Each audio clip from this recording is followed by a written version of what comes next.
Hey St. Thomas kids, this is Miss Haley.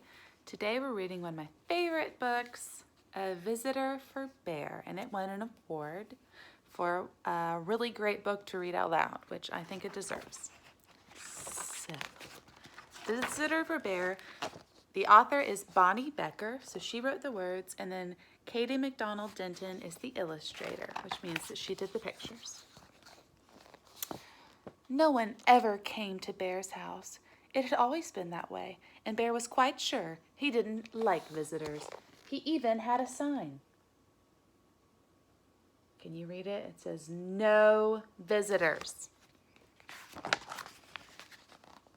One morning, Bear heard a tap-tap tapping on his front door.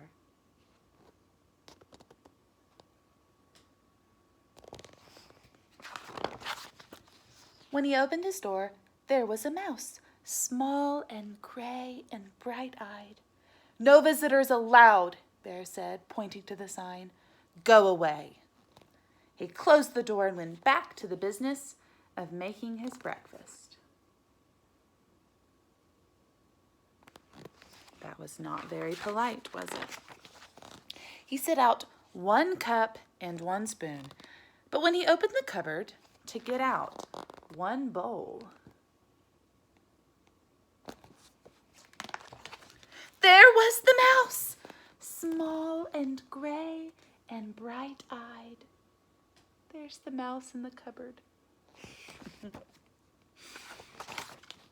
"I told you to leave," cried Bear. "Perhaps we could have just a spot of tea," said the mouse. "Out!" commanded the bear. "Most sorry," said the mouse. "I'll be going now."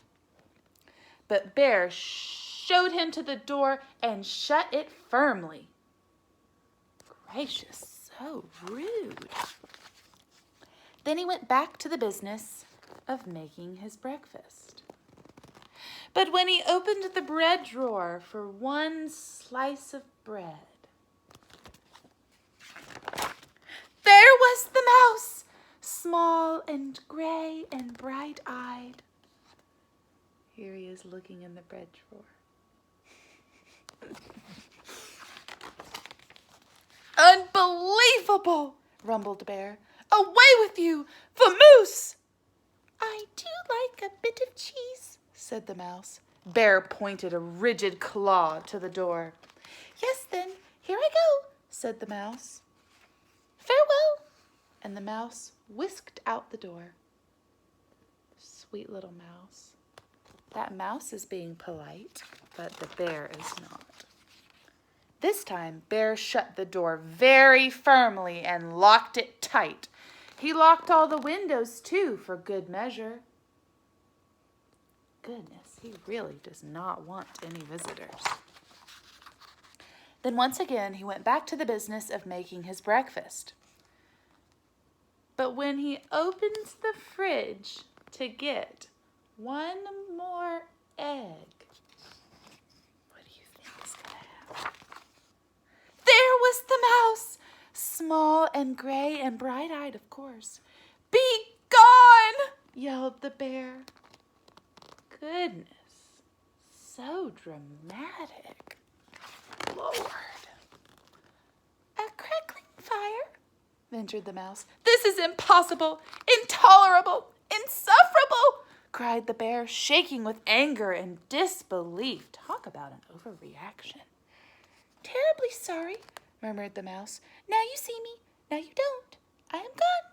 And the mouse looked very sorry indeed when he waited for Bear to unbolt the door and let him out again. Poor little mouse.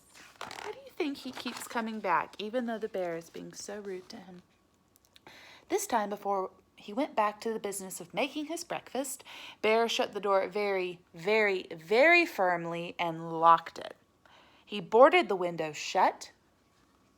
He stoppered up the chimneys. And he even plugged the drain in the bathtub. He is taking no chances.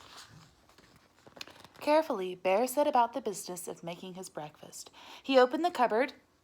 No mouse. He opened the bread drawer. Nothing. Maybe it worked. He opened the fridge. Mouse free. Yes, indeed. He lifted the lid to the tea kettle. There was the mouse, small and gray, and, well, you know the rest. Bear fell to the floor and wept. I give up, he blubbered. You win. I am undone. Why do you think he has such a strong reaction to just a sweet little mouse? So sorry, said the mouse, but perhaps if I could have just a bit of cheese and a cup of tea, and do you think we could unstopper the chimney and have a nice fire? Bear blew his nose with a loud honk. But you must go, he sniffled. No visitors allowed. You have my word, said the mouse. There's the bear crying. So they're going to have a spot of tea and have a nice fire, and then the mouse has to go. Bear unshuttered and unboarded the windows. He unlocked the door, unstoppered the chimney, and unplugged the tub.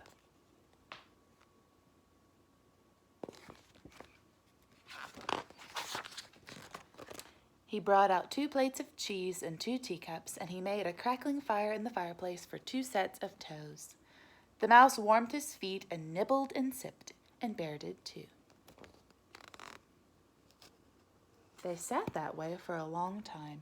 The clock in Bear's house ticked loudly. What a nice evening.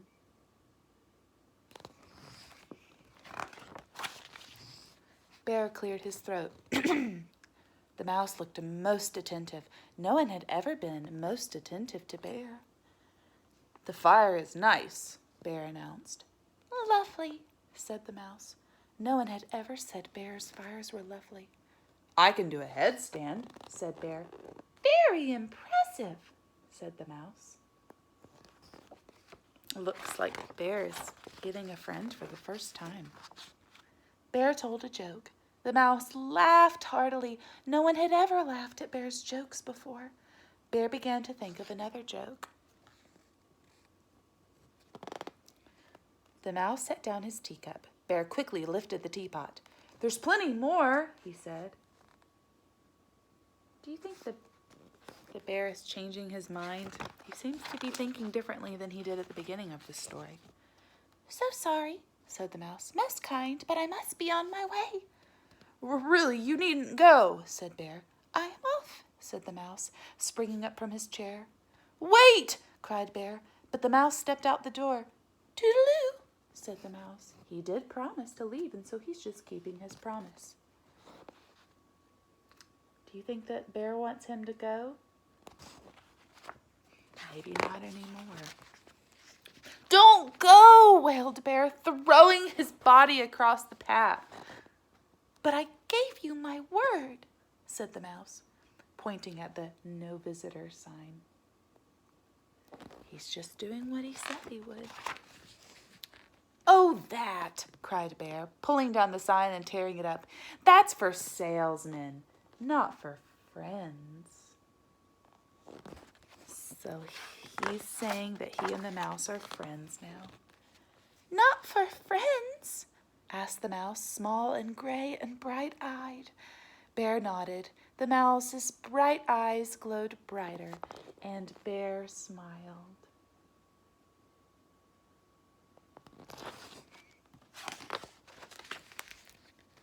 Do you like 1 lump of sugar or 2? Said Bear most politely. I like 2, said the mouse, and Bear agreed.